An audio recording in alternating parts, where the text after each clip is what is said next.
slap. The first-class ticket hit against her chest like advertising flyer.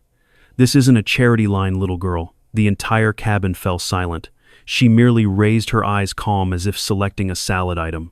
10 minutes until takeoff. One wrong move, an entire system would collapse. Wait until you learn who's sitting in 2 Ampere and who this plane belongs to. Where are you watching from? Comment your state below and subscribe to Black Stories Box. Let's start dissecting the most expensive power move of the week. I never planned to witness corporate karma unfold at 3:0000 feet that Tuesday morning. The pre-boarding area at Miami International was already tense with delayed flights, understaffed gates, and that particular brand of travel anxiety that's become America's unofficial national mood since the post-pandemic travel surge. With midterm elections approaching and endless debates about inflation and border security dominating every airport television, the collective American tension was palpable. I settled into seat 1C, already capturing footage for my business travel channel, when she boarded Dr. Kesha Washington, though I wouldn't learn her name until later. Impeccably dressed in a tailored navy suit, Hermes Birkin bag casually at her side, she moved with the quiet confidence that money can't buy but certainty creates. Several passengers glanced up, then returned to their phones, missing the significance of who had just joined Flight 1372 to Atlanta. The trouble started when she approached row 2. Flight attendant Janelle Williams, name badge perfectly visible in my footage, blocked her path with an exaggerated stance that reminded me of nightclub bouncers I've encountered in Miami's South Beach. "Excuse me, doctor," Washington said, extending her ticket. "My seat is 2 Ampere. Janelle barely glanced at the ticket before slapping it against Dr. Washington's chest with enough force that several nearby passengers looked up in surprise. "This isn't the welfare line, honey. First class is for paying customers." The cabin froze in that uniquely American way, everyone aware something inappropriate was happening, yet collectively paralyzed by our cultural aversion to confrontation. I instinctively pressed record as Janelle continued, her voice, deliberately loud enough for the entire first-class cabin to hear. "Do you understand which boarding group you're supposed to be in?" The dismissive tone left no doubt. About what assumptions were being made about the well-dressed black woman attempting to claim her seat. What shocked me most wasn't the disrespect, though that was breathtaking, but Dr. Washington's response. She didn't raise her voice, didn't demand a supervisor. She simply glanced at her watch, a subtle Patek Philippe that probably cost more than Janelle's annual salary, and said, "May I please take my assigned seat now?" The measured control in her voice carried more authority than any shouting could have. It was the composure of someone who had weathered similar storms before and developed a strategic rather than reactive approach. Janelle, mistaking composure for weakness, pulled out her phone and started a live stream. "Y'all won't believe what I'm dealing with today," she narrated to her viewers, turning so the camera captured Dr. Washington's face without consent. Someone trying to sneak into first class again. Happens every day lately with these seat upgrades. The comment section immediately filled with laughing emojis, and worse, the digital audience egging on behavior that most would find appalling in person. From across the aisle, a woman in 3B, I'd later learn was Maria Santos from a major aviation insurance firm, frowned as she glanced between Dr. Washington's ticket and the seating chart on her tablet. Around us, passengers were dividing into clear camps, those averting their eyes and adjusting headphones to create artificial distance from the conflict, those watching with visible disapproval but unwilling to intervene, and those, like the TOC gentleman in 4C, with a veteran's pin, who were clearly struggling to maintain the social contract that keeps us from intervening in others' conflicts. "Folks," he said quietly, rising slightly from his seat with all the airport security concerns and staffing shortages we're facing, "perhaps we should focus on getting this plane off the ground with dignity." His measured comment acknowledged the broader context of American travel anxiety, the TSA staffing crisis, the surge in air rage incidents since the pandemic, the general fraying of civic courtesy, while still attempting to defuse the pandemic's immediate situation. "Is there a problem here?" Security Officer Luis Martinez appeared at the front of the cabin, summoned by another flight attendant who had noticed the escalating tension. Janelle immediately launched into her narrative: unauthorized passenger, disruptive behavior, refusal to comply with crew instructions, a version of events so disconnected from what I'd witnessed that I found myself checking my own footage to confirm my recollection. Dr. Washington waited for the stream of accusations to end before speaking, her patience almost otherworldly compared to the agitation building around her. "I have a valid ticket for seat 2 Ampere," she said, gesturing to the ticket still crumpled in Janelle's hand. "I'd like to take my seat before departure." Martinez glanced at the ticket, then at his watch. The universal gesture of airport personnel whose primary concern is schedule adherence rather than conflict resolution. "We need to get this aircraft moving," he said clearly, prioritizing departure times over justice. "Ma'am, perhaps you could deplane, and we can sort this out at the gate. We can accommodate you on the next available flight if there's been a misunderstanding." "Doctor." Washington reached into her bag and sent 3 rapid text messages, her fingers moving with practiced efficiency. I couldn't see the recipients, but her calm deliberation suggested this wasn't her first encounter with systemic obstacles. "I'd prefer to speak with the captain," she said, placing a business card face down on the nearest tray table. "Before anyone makes decisions they'll regret in the next 10 minutes. That card sitting there like a chess piece moved into checkmate position would soon redefine power dynamics for everyone on board." The veteran in 4C nodded, almost imperceptibly recognizing the quiet authority in her approach. The PA system chimed through the cabin 8 minutes to scheduled departure. The artificial time pressure created by departure slots is often weaponized in situations like these, when airlines can blame the system rather than take responsibility for resolving conflicts fairly. As this was happening, I noticed several passengers pulling out their phones, some recording discreetly, others posting on social media about the unfolding drama. In the age of viral content, injustice rarely remains private for long. A woman in the row behind me whispered to her companion, "This is exactly what happened to my sister in Dallas last month," revealing how these incidents aren't isolated, but part of a larger pattern many travelers experience but few document so thoroughly. The businessman across from me scrolled through the airline's customer service ratings on his phone, shaking his head at what appeared to be a consistent pattern of complaints. Lead flight attendant Derek Jenkins arrived with the brisk efficiency of someone accustomed to power.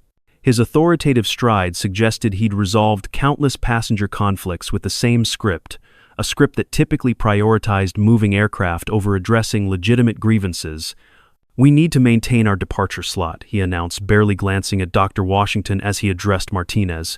"I'm going to have to ask you to deplane immediately so we can sort this out at the gate." The assumption that she was the problem rather than the victim was evident in every word. Janelle's live stream continued despite the airline's clear policy prohibiting such recordings, viewer comments scrolling rapidly as the drama attracted an audience hungry for conflict. I noticed the airline's social media policy icon on a safety card in my seat pocket, "No live streaming of passengers." Interesting contradiction that would soon become important evidence in what was unfolding. Where are you watching from? End of Florida, Texas, California. Comment your state and subscribe to Black Stories Box. The tension in the cabin was becoming almost unbearable, that peculiar mix of discomfort and fascination that accompanies public conflict. A flight attendant at the rear of first class was whispering urgently into the cabin phone, her expression conveying the gravity of the situation to whoever was on the other end. 2 passengers near the front exchanged business cards, networking even in crisis the American way. I adjusted my camera angle slightly, wanting to capture both Janelle's continuing live stream and Dr. Washington's composed expression, the juxtaposition telling the story better than any narration could. Captain Arturo Rodriguez emerged from the cockpit, his 30 years of experience evident in his measured approach to the growing tension. His uniform adorned with 4 stripes that represented decades of safe flights and thousands of hours in command carried an authority that transcended the artificial hierarchy being enforced by his cabin crew. "What seems to be the issue?" he asked, looking between Jenkins and Dr. Washington with professional neutrality.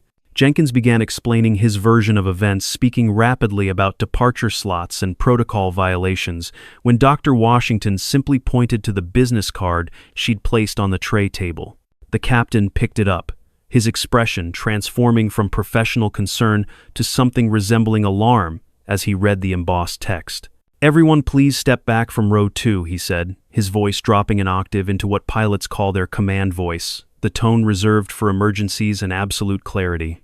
The sudden shift in authority was palpable, like air pressure changing before a storm.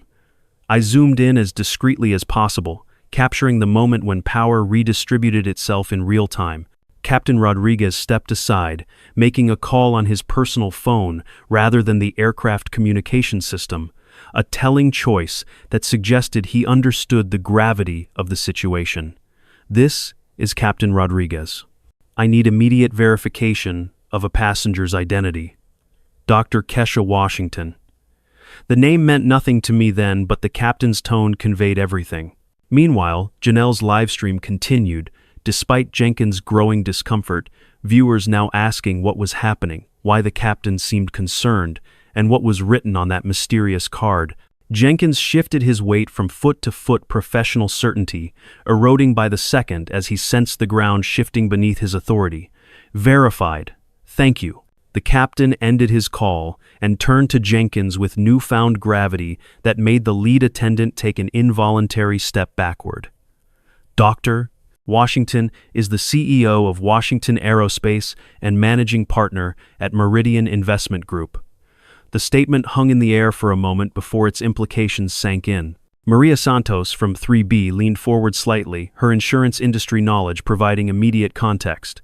"Captain, if I'm not mistaken, this aircraft's tail number is N847WA. That's a Washington Aerospace leased jet, isn't it?" The captain nodded once confirmation enough. Suddenly, the woman they'd tried to remove from her rightful seat wasn't just a passenger. She was essentially their landlord, the executive, whose company owned the very aircraft they were standing in.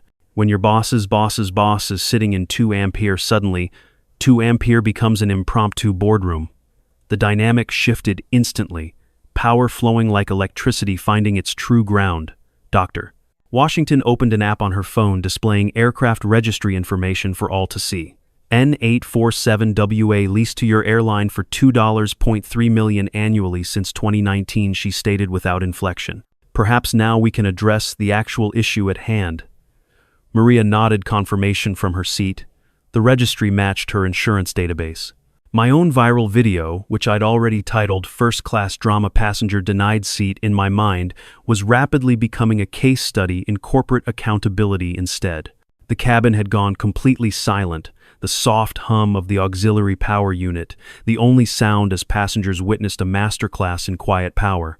The transformation was fascinating to witness, how quickly the hierarchy rearranged itself once true authority was revealed. Janelle's livestream comments were now turning against her as viewers caught on to what was happening, many expressing shock at her behavior and predicting severe consequences. The digital audience that had initially encouraged her disrespect was now demanding accountability, the virtual mob changing direction with dizzying speed. Several business travelers were discreetly searching Dr. Washington's name on their devices, their expressions changing as they discovered her credentials and realized the magnitude of the misstep they were witnessing. Dr. Washington calmly opened another document on her tablet, turning it so Jenkins could clearly see the official airline logo at the top. "Your Passenger Service Manual Section 12.4 requires verification of identity before making accusations or taking action against passengers." Her finger traced the highlighted text as she continued. "Additionally, your social media policy explicitly prohibits live streaming passengers without consent, particularly for the purpose of public ridicule." Jenkins attempted to justify the situation. The tight departure window, the need to maintain schedule integrity, the misunderstanding that could have happened to anyone, but his words rang hollow against the documented policies being displayed in high-resolution clarity on Dr. Washington's tablet. Officer Martinez maintained professional neutrality, now awaiting clear direction, rather than making assumptions, his body language suggesting he recognized how quickly the situation had evolved beyond a standard passenger conflict. "We'll need a decision from upper management," Martinez stated, recognizing the situation had escalated beyond standard protocols. Jenkins seemed desperate to contain the situation, suggesting they discuss matters privately after takeoff once they secured their departure slot. Dr. Washington's response was simple and devastating. "I believe transparency serves everyone best at this point." She turned to Janelle, who had finally lowered her phone, though the damage of the live stream was already spreading across aviation forums and social media platforms. Comments sections were filling with reactions from viewers who had witnessed discrimination in real-time hashtags, forming organically as the internet did what it does best, amplifying moments of injustice with algorithmic efficiency. The internet never forgets, I thought, especially when it involves public humiliation that violates company policy. Dr.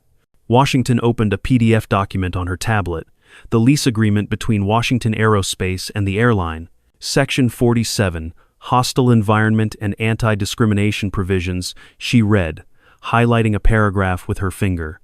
This clause allows for immediate review and potential termination of crew members who create a hostile environment based on race, gender, or other protected characteristics.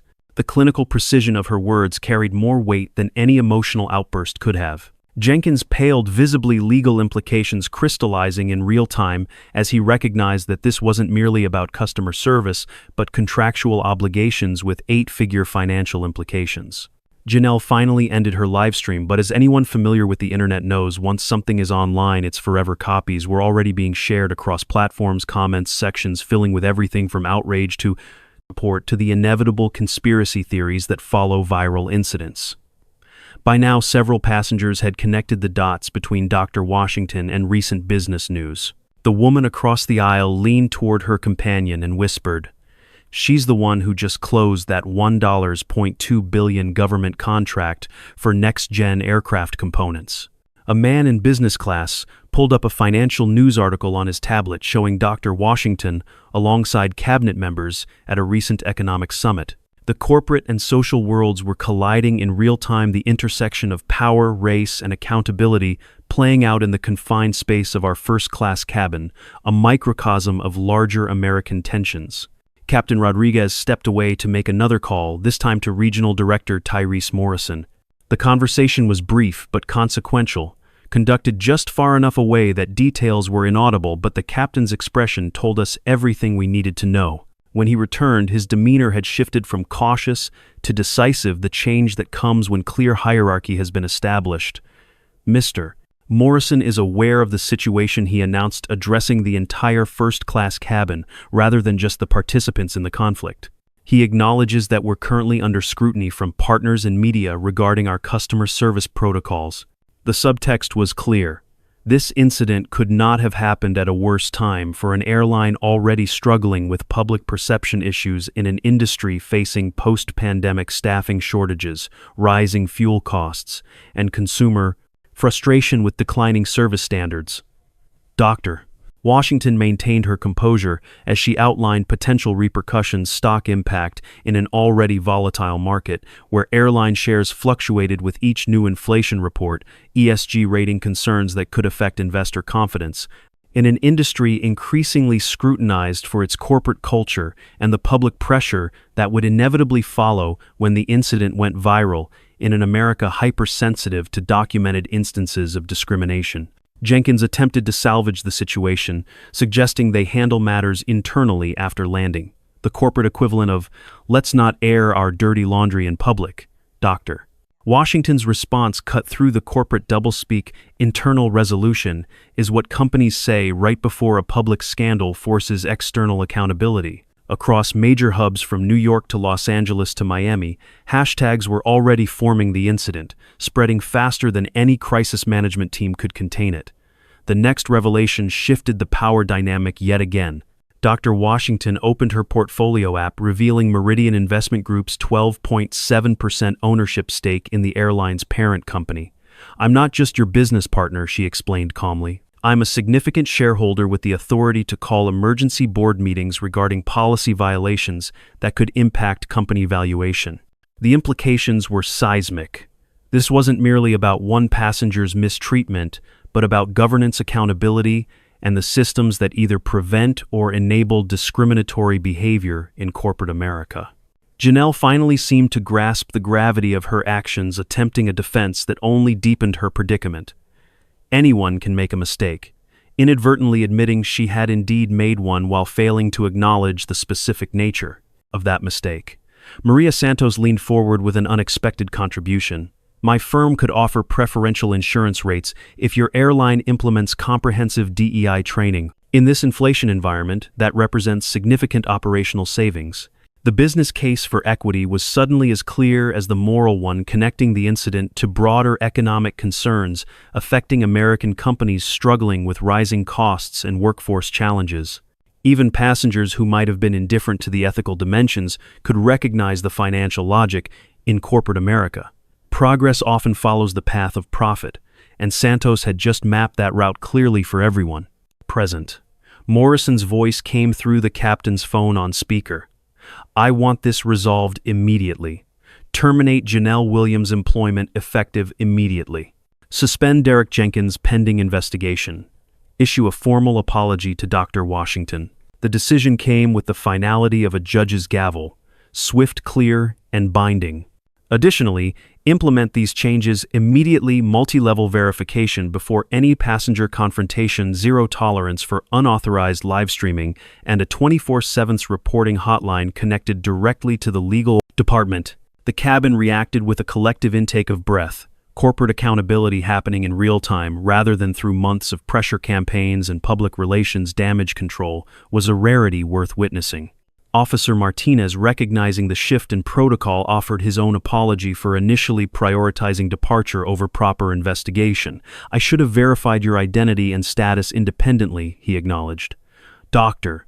Washington acknowledged his words with a nod, focusing on systemic changes rather than individual blame, a leadership approach that distinguished between punitive action and constructive reform. Even I found myself reconsidering my initial video framing, realizing I'd nearly contributed to a narrative that would have misrepresented the situation entirely. The businessman across the aisle who had been quietly recording deleted his footage, shaking his head at how quickly he'd jumped to conclusions based on superficial assessments. A small but significant moment of personal accountability mirroring the larger corporate reckoning unfolding before us. "I'm not interested in financial compensation, Doctor," Washington stated as the immediate crisis resolved, surprising those who had assumed this would end with a settlement offer. "I want meaningful change." As preparations for departure resumed, she made one final request: "Please inform all passengers about the new protections being implemented." The captain nodded, understanding that transparency would help restore confidence in the cabin. The public announcement that followed outlined the immediate policy changes, marking a rare moment of corporate accountability happening in real time rather than after months of public pressure and damage control. Passengers listened with unusual attention, many nodding in approval at reforms that would benefit everyone regardless of status or background. 6 months later, I attended a transportation industry conference where the results of what became known as the Washington Protocol were presented in a packed session that had been moved twice to accommodate growing interest. Discrimination complaints had decreased by 73%, with 94% of reported incidents resolved within 24 hours. The airline had expanded its partnership with Washington Aerospace by $340 million, and the Federal Aviation Administration was considering industry-wide standards based on the protocols developed following the incident. Maria Santos had launched a consulting firm specializing in DEI practices for aviation companies, connecting equitable treatment to insurance risk management in ways that created financial incentives for better behavior. Officer Martinez had been promoted to head a new passenger advocacy security division, bringing his experience from that pivotal flight to systemic reform efforts across multiple airports. Even Janelle had completed DEI certification and publicly acknowledged her mistakes in a thoughtful Medium post that went viral for better reasons than her original livestream, closing a redemption arc that few had anticipated. The most significant legacy, however, was the Dignity in Transit Foundation established by Dr. Washington, providing legal support for vulnerable passengers and connecting transportation equity to broader American concerns about rising travel costs, security protocols, and the balance between safety and respect. The foundation's work specifically addressed how international tensions and security concerns often led to more aggressive screening procedures that disproportionately affected certain travelers, a nuanced approach that acknowledged security needs while advocating for consistent dignity. Their policy papers had been cited in congressional hearings on transportation equity, bringing academic rigor to discussions previously dominated by anecdotes and political positioning. The incident had influenced corporate training beyond the aviation industry. I'd been invited to show my footage, edited with Dr. Washington's permission and with inappropriate content removed, as part of management training at Fortune 500 companies, examining how bias manifests in customer service and how leadership can respond effectively to discrimination rather than defaulting to damage control. What had begun as a shocking moment of disrespect had transformed into a case study in accountability systems thinking and the power of prepared leadership to convert conflict into meaningful change. You don't need to shout to raise standards, you just need to be prepared, and someone in seat 2 Ampere will remind the entire system to do the rest. Share your experience in the comments. Which state are you from, and what injustice have you witnessed while traveling? Subscribe to Black Stories Box, so next time someone slaps your ticket, you'll have your own Clause 47 ready in your pocket.